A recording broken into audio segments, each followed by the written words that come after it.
માકણચંપા નજીક એવરેસ્ટ કોડીના પાછળના ભાગે પર્વતીય જંગલમાં લાગી આગ.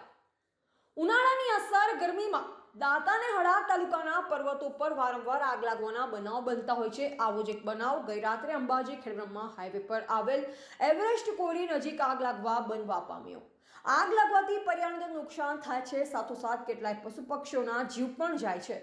આગ લાગવાનું કારણ જાણી શકાયું નથી, પરંતુ આગ લાગવાની જાણકારી મળતા બામણોજ ગામના પ્રકૃતિ પ્રેમી સુરેશભાઈ પ્રકૃતિ મિત્ર ગ્રુપ ગુજરાતના રાકેશભાઈ પ્રજાપતિને જાણ કરી.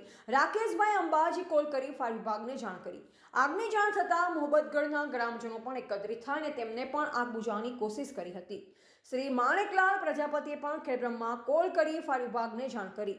ત્યારબાદ અંબાજી અને ખેડબ્રહ્માથી ફાયરની ગાડી આવી અને આગ બુઝાવી. આમ જંગલ વિસ્તારમાં આગના કારણે મોટું નુકસાન થતું બચી ગયું છે અને ઘણા બધા અબોલ જીવોના જીવ બચી ગયા છે. રિપોર્ટર સતીશ પ્રજાપતિ, હળાદ.